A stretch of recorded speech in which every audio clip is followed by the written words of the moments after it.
राजकारण, समाजकारण, कोकणातील प्रत्येक घडामोड.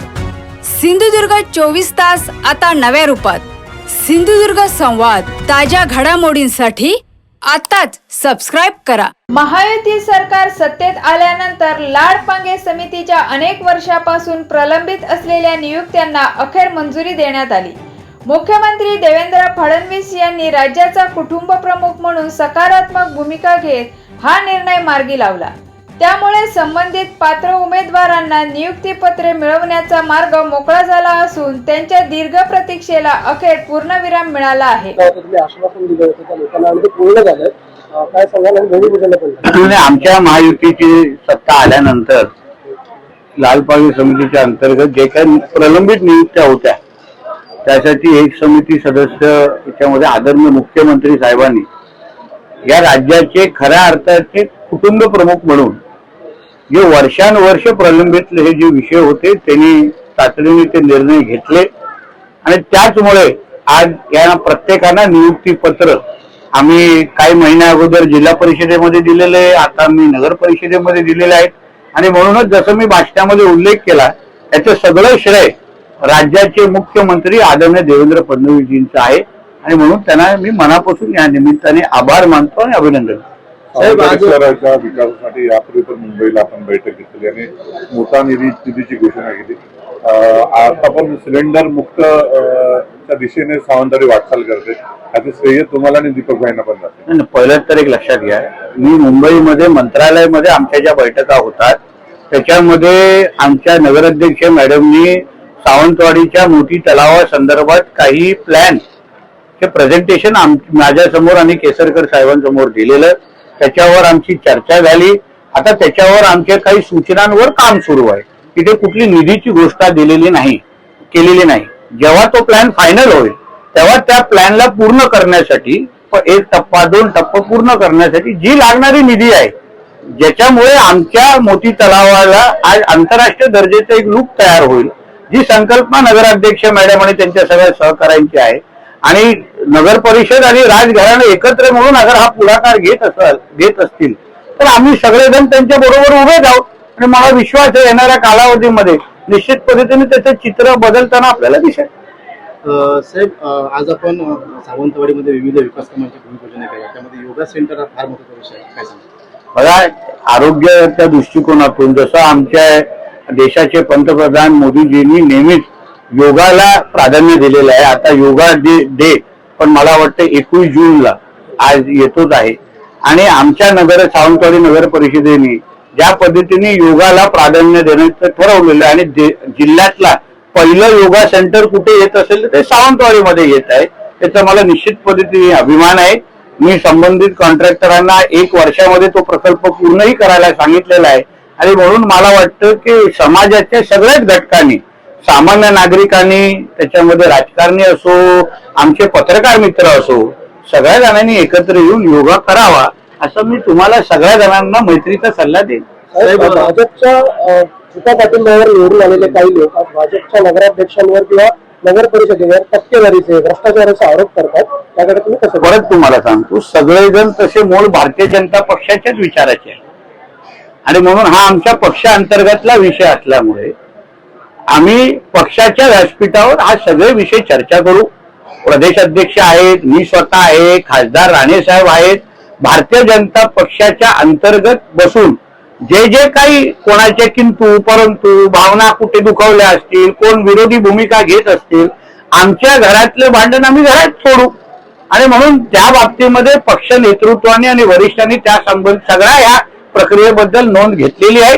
लवकरच पक्षाच्या व्यासपीठावर याच्याबद्दल चर्चा करून तोडगा काढू. मला असं वाटतं तेव्हापर्यंत तो विषय आता बंद झालेला आहे. साहेब, आता मुंबईमध्ये पांढऱ्या पट्ट्यावरनं जो वाद आहे तो माझ्या मुळामध्ये मला सांस्कृतिक दहशतवाद हा जे शब्द त्या निमित्ताने वापरला गेलेला आहे.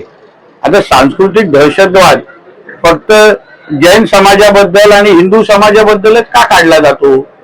आता गेल्याच महिन्यामध्ये बकरी ईदचं सण झालं तेव्हा रस्त्यावर किती आपण 2-2 अशा मोठ्या मोठ्या भांडी वरती त्यांना दिसलेल्या आहेत. रस्त्यावरचे नमाज त्याला का आक्षेप कोणी घेतला नाही? तेव्हा मग ते कशाला वरती सिलेंडर येताना आम्ही गप्प बसतो आणि बघतो सगळ्या गोष्टी? मग त्या हिरव्या पट्ट्यांना तुम्ही का मिटवायला बघत नाही? आणि जे काय आज मी मनसेना आणि उभाटाच्या लोकांची प्रतिक्रिया ऐकली, कधी हे लोकांना बहरामपाडा आणि नळ बाजार आणि मुंब्रामध्ये आंदोलन करताना आम्ही तर बघितलेलं नाही. भोंग्याच्या आंदोलनामध्ये भोंगे बंद करण्याचं काम हे महायुतीच्या सरकारने केलेलं आहे. जेव्हा आम्ही सत्तेत आलो, हिंदुत्वादी विचाराचं जेव्हा सरकार आलं, आमचे किरीट सोमयाजी, आम्ही सगळेजण सगळे एकत्र आलो, लोकांनी हिंदुत्वादी विचाराचं सरकार निवडलं, म्हणून भोंगे बंद झालेले आहेत, कोणाच्या आंदोलनामुळे बंद झालेले नाहीत.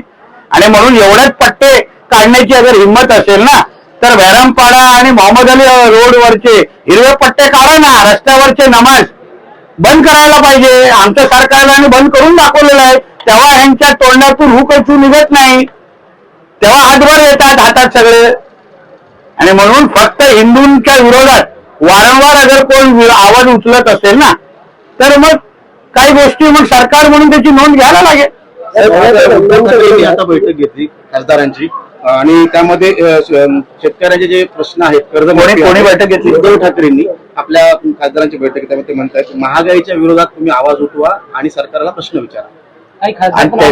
मला असं वाटतं की त्यांनी मोजके 3च खासदार त्यांच्या समोर होते, मोजून 3 खासदार आले. बाकीचे जो 4था खासदार होते ते संजय दिना पाटील, ते शेवटच्या 5 मिनिटात आलेले आहे.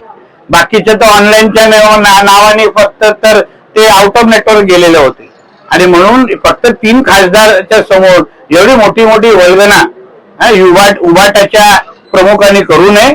आता हम दो हमारे दोचीच वेळ आलेली आहे. त्याच्या पलीकडे त्यांचा काही उभाटा पक्ष आता येणाऱ्या काळामध्ये राहताना दिसत नाही. आणि आम्हाला कोणालाच ऑपरेशन टायगर, ऑपरेशन लोटस करण्याची गरजच नाही आहे. त्यांच्याच लोकप्रतिनिधींना, आमदार असो खासदार, त्यांच्याच बरोबर राहायचं नसेल, त्यांना त्यांचं भविष्य सुरक्षित वाटत नसेल, प्रत्येकाला मोदीजींच्या नेतृत्वात, देवेंद्र फडणवीसजींच्या नेतृत्वात, एकनाथ शिंदेजींच्या नेतृत्वातच अगर काम करायचं असेल, मग त्यांना काय तुम्ही बांधून ठेवू शकत नाही. आता त्या खासदारांच्या यादीमध्ये संजय राऊतांचं पण नाव कदाचित असेल असंही माझ्या कानावर माहिती आहे. काल मुख्यमंत्री देवेंद्र फडणवीस साहेबांची स्तुती केली आणि म्हटलंय की अर्थ खातं आहे ते त्यांच्याकडे राहिलं पाहिजे. पण चांगल्याला चांगलं म्हणणं हे माणुसकीचं धर्म आहे. आणि म्हणून ज्या अर्थी आमचे आदरणीय मुख्यमंत्री अर्थ खातं सांभाळत आहेत आणि या राज्याला एक प्रगतशील राज्य बनवण्याच्या दृष्टिकोनातून महत्वाकांक्षी निर्णय घेत आहेत. आणि म्हणून प्रत्येक विरोधकाला पण वाटतं की हाच व्यक्ती राज्याचं नेतृत्व पण करायला पाहिजे आणि अर्थ खातं पण सांभाळलं पाहिजे. तुमची स्तुती केली होती. हो, पण चांगल्या कामाला स्तुती करायला पाहिजे. आम्ही पण चांगल्या पत्रकारांची स्तुती करतो. साहेब, रोहित पवार आज उपोषण करतायत, 3रा दिवस आहे. काय रोहित पवारांचा जो उपोषण आहे त्याला असं आहे, आमच्या रोहित पवारांना खाण्याचा शौक आहे. मी असंख्य हॉटेलमध्ये त्यांना जेवताना बघितलेलं आहे. कदाचित त्यांच्या डॉक्टरांनी त्यांना डाएट प्लॅन दिला असेल आणि म्हणून ते आता 2 दिवस झाले तरी पण बारीक होत असताना दिसत नाहीये. आणि राज्यामध्ये कर्जमाफी झालेली आहे. आदरणीय मुख्यमंत्र्यांनी, आमच्या सरकारने कर्जमाफी दिलेली आहे. शेतकऱ्यांना लाभ मिळणार आहे. मग आता डाएट प्लॅन राबवायचं कसं, डॉक्टरांचं ऐकायचं कसं? तर असं काहीतरी उपोषणाचं गोंडस नाव द्यायचं आणि झोपून दाखवायचं. पण 2 दिवस झाले मला काही वेट कमी होत असताना दिसत नाही, कदाचित वाढलेलं असेल.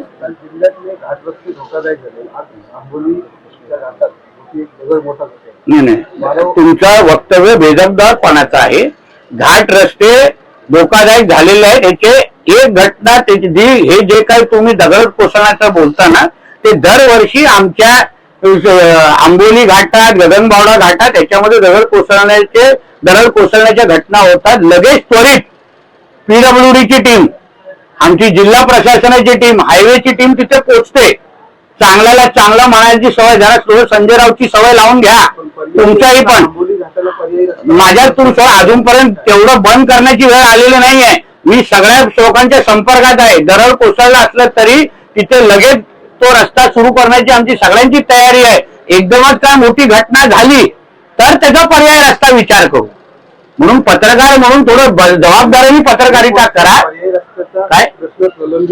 हा, तो पूर्ण करू ना. पण आता गरज नाही त्या गोष्टीची. आता गरज नाही त्या गोष्टीची. पर्याय रस्त्याचं अगर काम अपूर्ण असेल तर पूर्ण करू. अवैध धंदे जिल्ह्यातले आहेत त्याच्या विरुद्ध तुम्ही धडक भूमिका घेतलेली असताना जिल्ह्यातलं सीसीटीव्ही मात्र बंद असल्यामुळे या अवैध धंदेकर्त्यांचा किंवा सीसीटीव्ही वाढलं. चांगला प्रश्न विचारला. सीसीटीव्हीचा प्लॅन हा आमच्याकडून आमच्या एसपी कडून राज्य शासनाकडे गेलेला आहे. आदरणीय मुख्यमंत्री साहेबांची अशी भूमिका आहे की पूर्ण राज्याचं एकच सेंटर असावं, एकच कंट्रोल सेंटर असावं. जर प्रत्येक जिल्ह्याचं अगर वेगवेगळं सेंटर असेल, कंट्रोल सेंटर असेल तर कधी कधी पोलिसांना काही केसेस सोडवण्यामध्ये अडचण होऊ शकते. या संबंधित मुख्यमंत्री साहेबांच्या 2 बैठका झालेल्या आहेत. जसंच फायनल बैठकीमध्ये निर्णय होईल तसंच सर्वात पहिला प्राधान्य पहिल्या 10 मध्ये आपला सिंधुदुर्ग जिल्हा तिने ठेवलेला आहे. कारण की आपला पर्यटक जिल्हा पण आहे आणि म्हणून लवकरच येणाऱ्या काही कालावधीमध्ये आपला जिल्ह्याचा प्रत्येक कोपरा हा सीसीटीव्हीच्या अंतर्गत कव्हर झालेला दिसेल. सर, वैभव नाईक म्हणतात की निलेश राणे जे आमदार आहेत ते काही काळात भाजपमध्ये पुन्हा प्रवेश करतील असं ते म्हणतात. असं आहे की ह्यातल्या सगळ्याचं उत्तर देण्यासाठी आमचे निलेश साहेब सक्षम आहेत. कालच होते तुमच्याकडे भरभरून बातम्या दिलेल्या आहेत. निलेशचा प्रश्न नितेशला, नितेशचा प्रश्न राणे साहेबांना. आता आमचे आईच राहिले आहेत. थांबा जरा मारा जरा.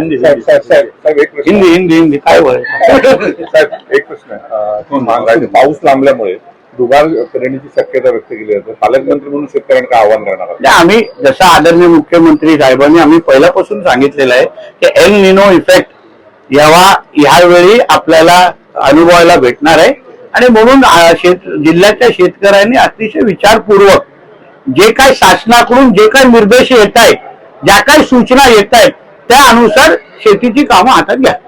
सर, मोदीजी की अगवा में शुरू हुई सिंधुदुर्ग 24 तास आता नव्या रूपात. सिंधुदुर्ग संवाद ताज्या घडामोडींसाठी आताच सबस्क्राईब करा.